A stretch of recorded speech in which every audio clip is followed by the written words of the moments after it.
Let's talk about the 7 bad habits that can actually ruin and wreck your liver. I have a lot of experience in this because I destroyed my liver with all the bad habits you can possibly imagine. So let's go to the first bad habit, and this is over-the-counter medication. Now, this goes beyond medication, and I'm not telling you not to take your medication, but all medication, especially over-the-counter medication, can really do some serious damage to your liver. And at the top of the list, we have Tylenol. Tylenol is very unique in that it's the #1 cause of acute liver failure out of all these other medications.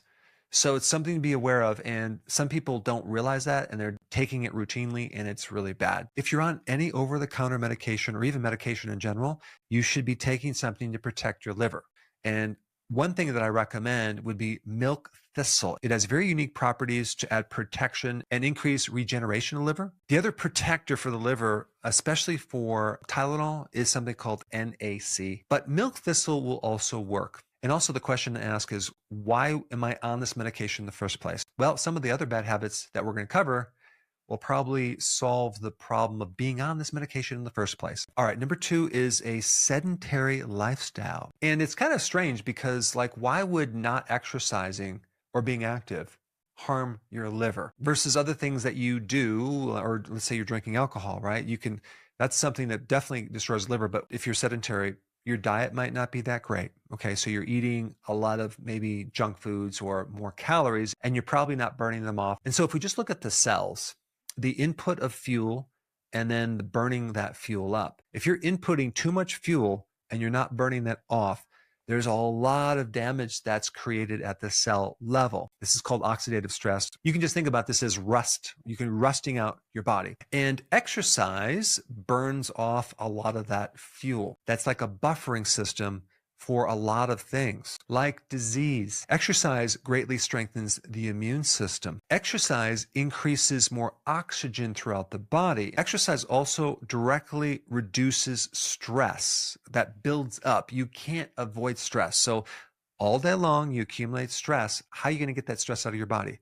Well, exercise can do it. Create a habit of regular exercise or physical work. All right, next one, number 3, not really eating for health or nutrition. Now, this can get you into trouble because the primary ingredient that people eat for pleasure is seed oils, vegetable oils, which are really bad. The combination of starch or sugar and seed oils is basically the anatomy of what makes up junk food. And the combination of sweet, starch, and seed oils together, it's highly addictive, it's highly damaging, but it can give us a sense of a decreased stress for a second. Well, actually about 30 seconds, until your blood sugars that were high start coming down. And now we actually need more to create that same sensation. So most people actually eat for some type of sensation. It's kind of a mindless thing that we just do as a routine habit. It has taken me years before I finally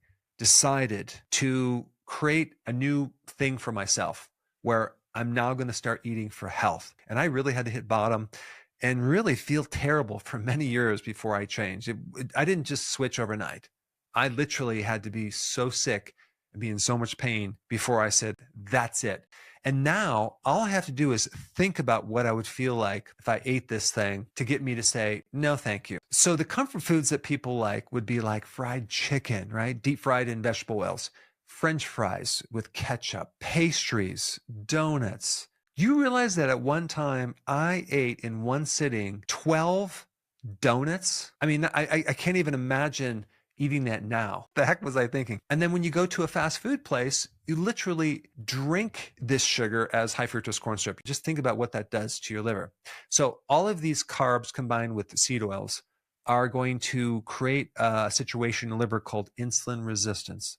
This is a situation where you're forcing your body to work so hard at removing this junk out of the system, all the sugar out of the system, and it creates this protective mechanism where it's going to start to block sugar, okay? And because sugar needs insulin to go into the cells, and it all starts in the liver. It's at the root of obesity, belly fat, a fatty liver, and high blood pressure. All of that is directly caused from insulin resistance. But a lot of times they confuse people and they say, well, each thing is associated with each other. They're not really showing you cause and effect relationship. But eating for pleasure, eating for the wrong purpose, which is the bad habit, directly destroys the liver because it creates insulin resistance. And then from that point on, it's all downhill. All right, the next one, number 4, is also eating for the wrong purpose, eating for convenience, okay? I talk to a lot of people that don't have a lot of time, and so they're on the run,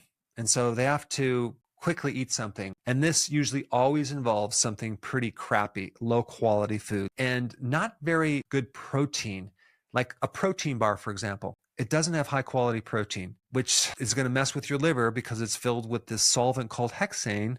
And then they're going to add also on top of that all these other hidden sugars and starches and chemicals. So that's what you're exchanging for this convenience. I was in that state for so many years, even after a seminar that I did, that I told all these people to eat healthy. I'm driving home hungry because I didn't prepare, and I drive past KFC, okay? Kentucky Fried Chicken. And I'm thinking twice, and I pull right in there, okay? Hey, Dr. Berg. And I'm like, oh, no. I felt very embarrassed. My face was red. I quickly got my crispy fried chicken and left and hope I would never run into that person ever again. Of course, I sat in my car and I ate this chicken. It was delicious. It was amazing. All that MSG in there. I go home. I take a nap. I wake up 3 hours later with my eyes bloodshot, like feeling disgusted. Now, if I even drive past a KFC, just the smell of it makes me disgusted. So what you want to do is you want to prepare your meals. You want to plan out what you're going to eat and just do a little preparation. My wife and I, a lot of times, eat at different times. And so I'm cooking my own meals, and I'm not doing this long recipe thing.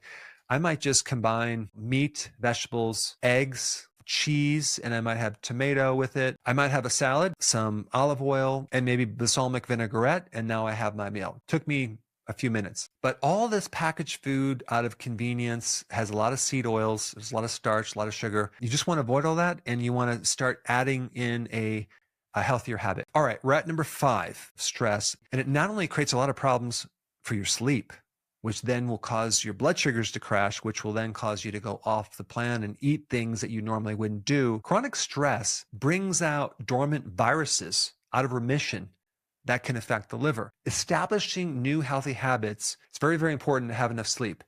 And this all revolves around doing things to strip off the stress. Vitamin B1 before you go to bed. Vitamin D helps reduce stress. Exercise, long walks, all of these things reduce stress. There's a fantastic acupressure and stretching technique that I do every night before I go to bed that works on the fascia. I will put that link down below so you can check that out. But I also want to mention something else. A lot of people are in a stress state because they're not really facing the real cause of their stress. So I think it's a really important question to ask, like, okay, what's at the root of the stress? How can I face it straight on, deal with it, so it's no longer a stress? All right, number 6, alcohol. Now, when you drink alcohol, it goes right to the liver, and then the liver turns it into something else, which is actually more poisonous. And now your body has to get rid of that. And so that creates liver damage. Now, there are levels of things that will be worse than other things, like the mixed drinks, margaritas, the pina coladas, where you have not just alcohol, but you have sugar. Really bad combination.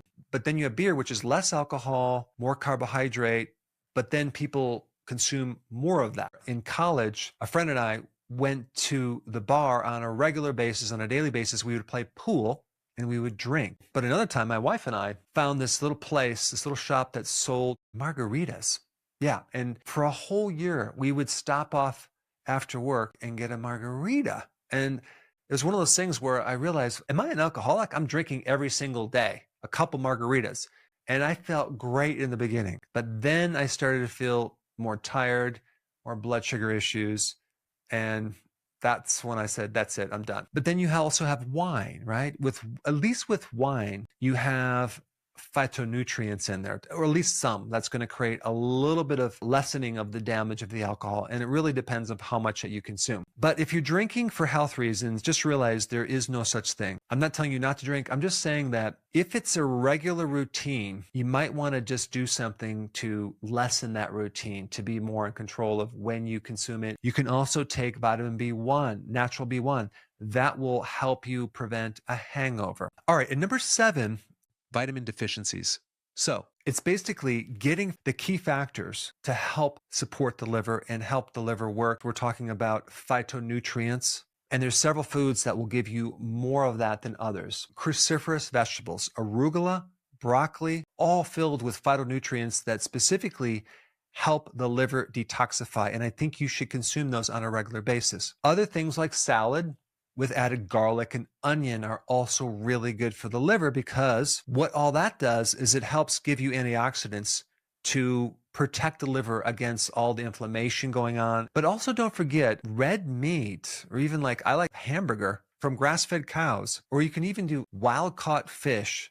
Super healthy for your liver. All right, so now that you know about these habits, I think it'd be really helpful for you to get the basics on exactly what diet you should consume. And for that information, I put it up right here. Check it out.